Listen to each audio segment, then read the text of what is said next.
Welcome to the Birth Blueprint, where we'll be discussing birth and maternal health care.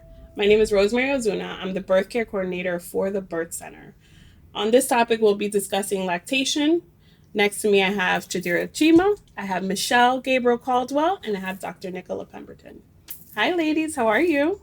Great. We are groovy-tastic. It's been a little while. Yes, it has. It has, but little spring breaks. Yeah, we had little vacations here and there, and just kind of come back tanned. Yeah, right? A little melanin here and there. It's all melanin, right? It really is. It's all melanin. Intensified. I like that. So I wanted to talk about. I feel like I get a lot of questions of lactation, and I wanted to kind of touch upon that subject.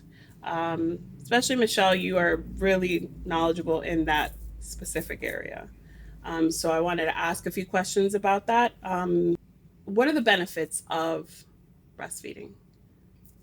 There are multiple benefits of breastfeeding for the mom and the baby. First, it's a lot, right? So the very first thing is that the colostrum is the first milk that comes out.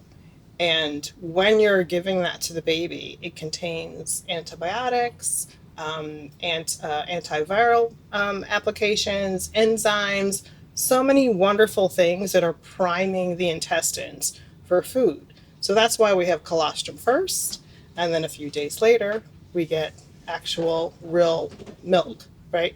Colostrum is still milk, but it has so much more of the benefits associated that's different than formula. Formula would never have colostrum.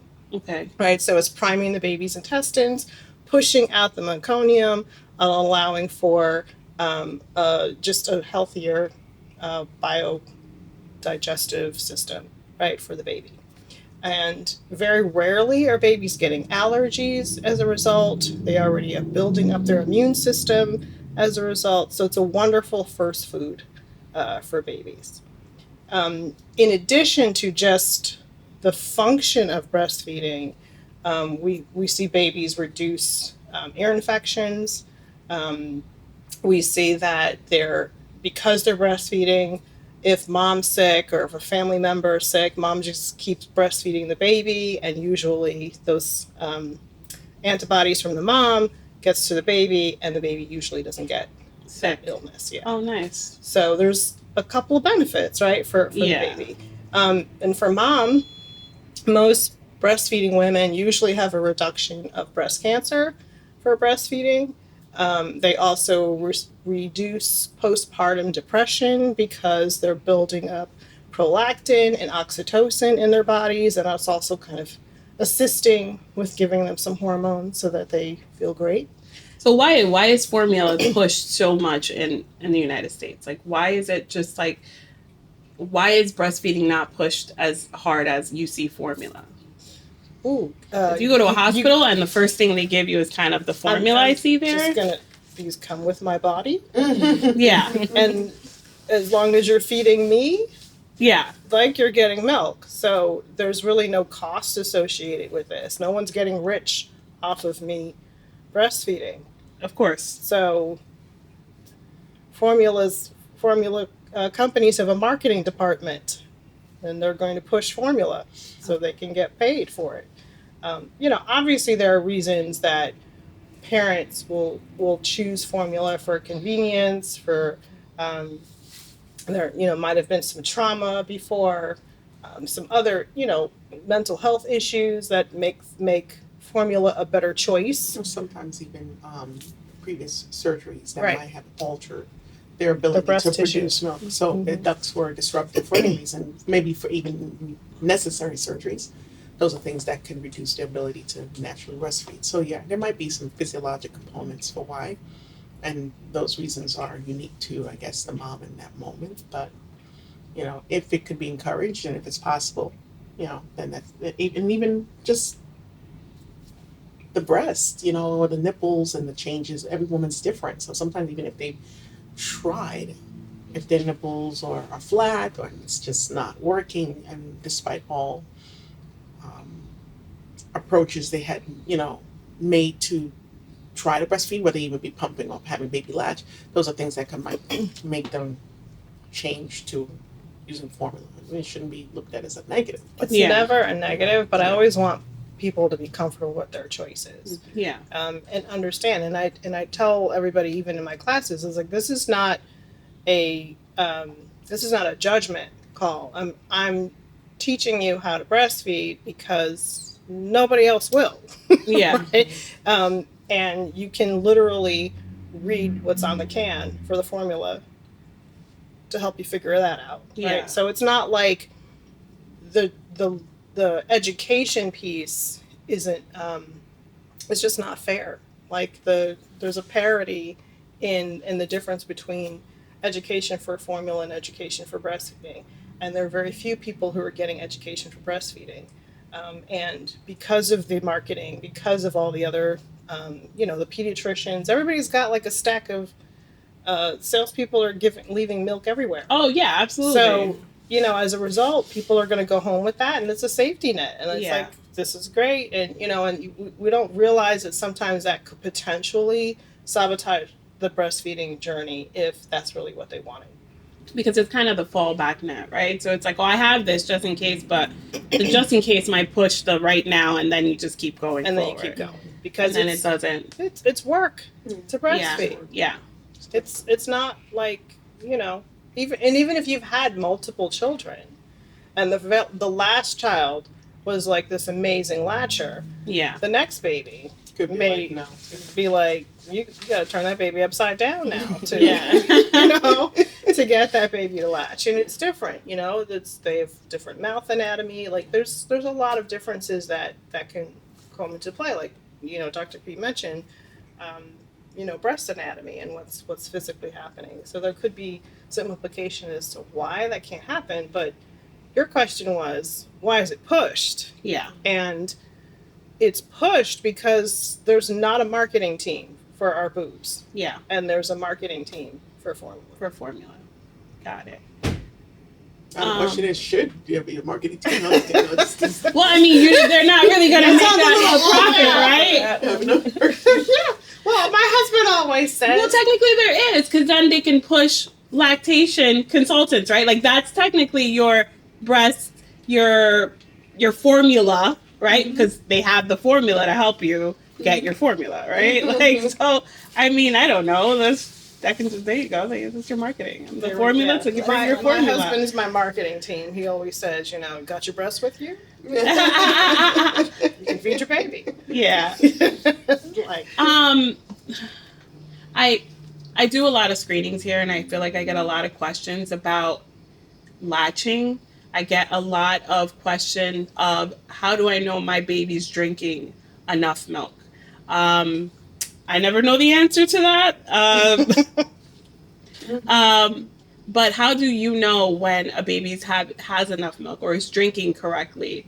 How do you know? How do you know how to like educate them or without even having to see them?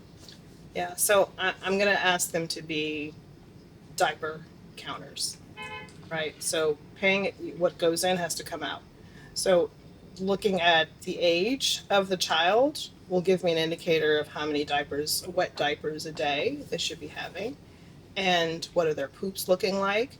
The color of their poops will also give an indicator as to where they are in their breastfeeding journey. Is it and what colors it should be looking at. Right, so the first poop is going to be meconium, right? So it's going to be the dark, tarry kind of color. Like the blackish. Sticky. Yeah.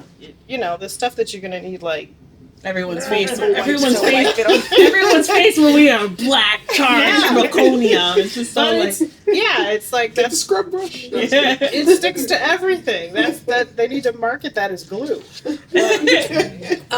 It is the very first poop. It's been what the baby has been swallowing. We haven't had a fluid the entire time, and that's why it's kind of sticky and tarry.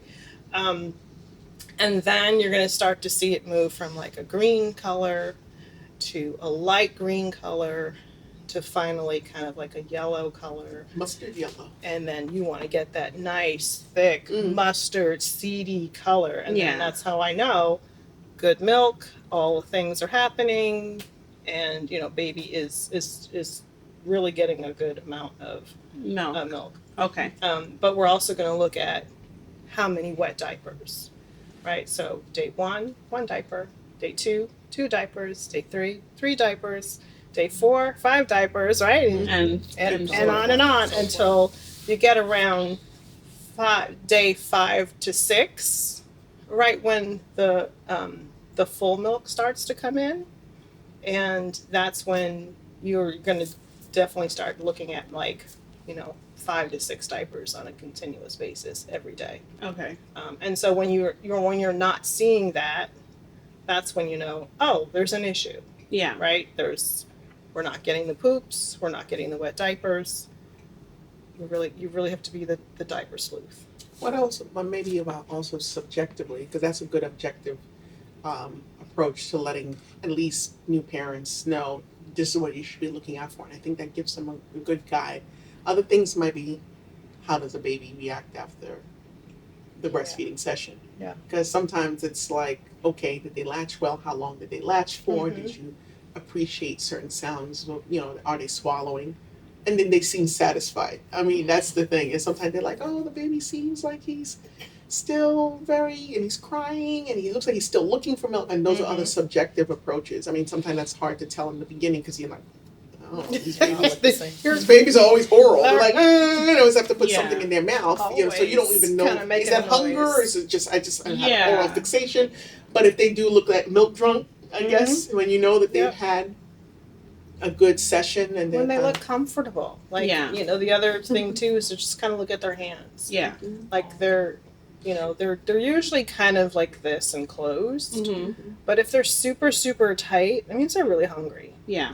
Right? If they relax and they're loose, they're kind of full. Yeah. They're okay. So, like, there's a lot of little other signs, and that you get really good when the baby gets older, and you can differentiate the type of cry that the baby has. That's you're already in your OG mom. You're in the OG mom lane when you can look at and say, oh, this cry means wet. This cry means I'm hungry. This cry means I'm sad. This cry means Uncle John stinks. Those are words. I haven't reached that stage yet in parenthood. I'm just like, he's crying. He won't stop. What do you want? I'm gonna check everything. It sounds like the Notebook. What do you want? But yeah, I get a lot of also when should I feed? Because from what new parents get is they always want to be latched on. Yeah. And is there a specific amount of hours they should go, or is it okay to just keep putting them on if they want?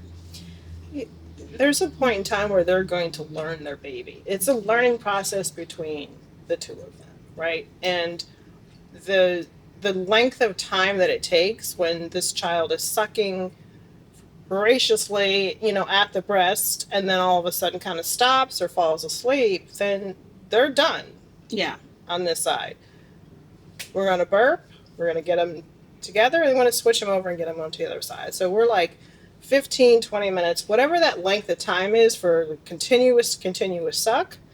And then when they just go, and and they're like falling asleep or milk drunk, then, you could switch. Yeah. 2 boobs is a meal. Okay. Not just one. So we're going to... One's an appetizer. No, just kidding. Yeah, it is. And 2 is an entree. No, we would say, dinner, dessert. Right? Yeah. So like it's that kind of thing. So you're offering. They may not have a full drink on the other side, but you're definitely going to make attempt to get to the other side. A general rule of thumb: every 2 hours that you're awake with the baby, and then you can have like a nighttime stretch, depending upon the age of the baby, of about 3 to 4 hours. Like we're talking about a newborn, right? Okay. You really don't want a newborn going past 3 hours without eating. Okay. I'm sorry, and just when you said that, it made me think, because I think a lot of people do get worried because they won't sleep. Right? Yeah, it's not only that, but I'm saying is sometimes moms are like, oh, Dr. Pemberton, the doctors told me that the baby must be, and you have to wake up, and so then there's some anxiety involved. Because they start asking questions of, well, Dr. Pemberton's been 3.5 hours, it's almost 4, and baby's still sleeping. Now the question is, Do I wake my baby Do up? I do? And then there's Yeah. also this, do I wake the baby up or do I do on demand? So some people like scheduled Yeah. and on demand. And I Right. think that's where some people sometimes struggle when they're being given advice to, you must have the baby. And so they get anxious when Yeah. the baby, let's say, exceeds the time that we would recommend that they should be eating, and then it starts going, Yeah. wake this baby up. And the baby's Yeah. like, Yeah, a I'm newborn will like, I'm have not having it. like wonderful sleep cycles in the daytime. in the daytime. Yeah. Yeah, Talk about it. That's a whole other conversation, Yes. right? Of getting that baby to actually understand circadian rhythms and between night and day. But you're right. Like you don't want to be so regimented, but it's just like I said, a general idea. It could be 2 to 3 hours. Like my kids were like great every 3 hours. Yeah. And then at nighttime, it was feed. Mm-hmm. Good. 20 minutes. Like it was crazy, Yeah. right? So you're gonna know and learn your kids' cues and when they're hungry, and you're gonna be looking for all those things, the little head peck, little chicken head kind Yeah. of looking thing, and they're sticking their fists in their mouth and they're looking to suck on anything. And those are your cues. Those are Maybe. your. It could be. No, because my, yeah. my son used to panic me all the time. I mean, he would have had a good breastfeeding session, pull off milk drunk, and then 10 minutes later, when the family walks in, and he's like this, like that, with They're his like, "Are you fist in his feeding mouth, him?" everybody's like, oh, he's hungry. And I'm looking at them with dirty looks like, I just fed this child. Yeah. He cannot be on my boob 24/7, 365. There's no way he's hungry. Yeah, and Because sometimes it's just, I a lot of them just like that oral fixation. Yeah. Right. Just enjoy mom as the pacifier. And when do I know, when would I introduce the pump? Because that's a I think that was one of my hardest hurdles, was, do I just on demand all the time and just later on do the pump, or can I pump in between feedings? I think my biggest hurdle was I wasn't producing as much, and it was very discouraging. And it sucked because you're just like, what am I doing wrong, right? So then I introduced the pump, and it wasn't as easy as, because you got the sizing, it just was so much that you had to learn to get it correct. Yeah. It's a whole different learning. Yeah. It depends on your. I don't know. Were you going to say something? Oh, it depends on the model of the pump that you're using. All that. So in the beginning, the very first pumping sessions should be your hand. Learn hand expression. Hand expression will also help you relieve engorgement, and give you a little bit of relief. Over time, if you missed a nursing session and you wake up and you're like just knots, like uncomfortable. massaging your breast Yeah. and hand pump. There's a lot of little tools that help just kind of collect milk and draining. Haka, I hear the The Haka is Haka really good. is really amazing because it's not necessarily a pump, it's just kind of like a Suction, yeah. that's placed there, and really just sort of as the letdown comes, They're ready to go. it's just Yeah. collecting. Wish the Haka existed. Yeah, I definitely The put it, like, technology as I was wasn't there yet. breastfeeding, I put it wasn't on. for me. I'd put it on one breast Yeah. as I'm breastfeeding, because the Correct. other one would start leaking. Yes. And then I would just kind of bottle that other Yeah. milk up. Right. So. And but again, a general response is unless you're going to be away from your baby, there really shouldn't be if you're trying to have an excellent breastfeeding journey, there really should not be a reason for you to pump milk, until the baby's a month old or so. Yeah. Right. You want to go have date night. You want to do all that stuff. Somebody else is going to, manage the baby. But to establish a really nice breastfeeding journey, you want to wait until your baby's at least 4 weeks old. Okay. And why is that? Because there could be, I don't want to use the term nipple confusion because I don't really like that, but you could actually kind of damage your nipples. You're already kind of dealing with whatever latch this baby has, right? Whether or not it's good, bad, or indifferent. And then you're going to introduce a very strong pumping sucking machine. Your nipples in the beginning haven't gotten toughened yet, right? Yeah, it takes some, I always tell every patient, it's a boot camp. Yeah. The first 2 weeks is a boot camp minimum. So if you're talking about just getting past the boot camp, then it's, as you say, establishing that rhythm, that relationship with breastfeeding that says, I think I'm getting a hang of it. Mm-hmm. And it's too soon to do it within 4 weeks. If you're at 4 weeks, you're not saying I'm an expert, but you're further along than you were in the first 2 weeks of that 4 weeks. The first 2 weeks is just like, I'm trying to figure out this baby, I'm trying to figure out myself, and I'm trying to get my nipple to transition where it doesn't hurt to do any of these things anymore. Talking about hurting. Great. Why does it hurt? Why? Once I was like, oh. Yeah. The first time, you mean the letdown, or you're just talking about having a baby? The latch, that latch, I felt like it hurt. I tell people all the time, have you ever had somebody latching onto your nipple every few hours in your adult life before this baby? And if you haven't, well, if you have, then that's your personal life. Whatever you do in the privacy of your own life is fine. That's whatever you do. Okay, no judgment. But prior to that moment, you haven't. And you're getting saliva exposure, and you're dealing with cracked nipples, and you're trying to do things with nipple care that you've never dealt with before. Yeah. So in God's name, you have to give your body some grace. Yeah. To say there's a human being that keeps going there and pulling on that it. First latch was crazy. Yeah. I'm like, the first one wasn't bad. I feel like it was the third and the fourth, and then I was like, well, the first one was, it's cool. Oh, this is beautiful. Yeah, this is great. And then the tears welling up, going, he's just a baby. No, just kidding. I'm not going to take it personal. I'm not going to take it personal. I'm not going to take it personal. This really hurts. But, and then once they start getting the teeth, yeah. I was like, what is that meme with the Arthur with the fist right here? You're just like, that baby. Well, that baby did that to me. My son did that to me, and he had the gums. He was just starting to, and he thought I was a human pacifier. I'm like, yeah, and did one of those numbers, and I looked at him. He looked at me like, hey, and I'm like, that's teething. No, you are a baby. No, you're a baby. I can't do anything about this right now. Babies. But poor babies, poor us, poor boob. What do you mean? I'm poor babies. I'm a little too far removed from the side. She goes, I still have sympathy. But it should not be like an excruciating pain. Yeah. Though. Like it may twinge, you might feel the pull, you should feel the pressure, but it should not be like this, like at every time you're latching your baby, your whole body is just in tension. Yeah.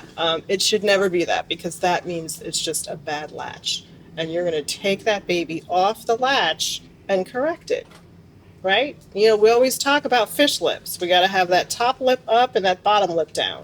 Sometimes babies get lazy on the breast, and that bottom lip just kind of comes in, and then it just gets tighter and tighter and tighter, and that suction hurts. Yeah. And then it moves their mouth from around the areola to just the nipples. Yeah. Oh, okay. Yes. Makes sense. Just on so their mouth should be open. Oh, not just open, but you should be able to try. And it feels like you're trying to. I love first mom's always. I'm like, hold the breast like a sandwich, not a and if you like shove it in there, and they start freaking out, going, the baby's.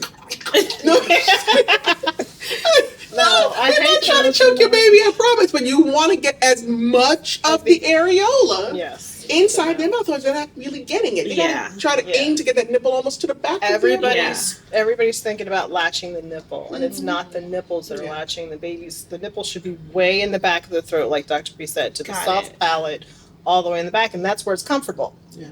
If the nipple's here, it's on the hard palate. Yeah. That's what hurts. That makes sense. Now that I think about it, it makes sense. Because then you're also massaging the And what they're doing is the tongue underneath, right, is undulating and telling the body, make me more milk. Yeah. I love that. Look at you. You learn something new every day. Learn something new every day. Thank you for joining us with this episode of Lactation. Please follow up for part 2. Like, subscribe, and comment all your questions.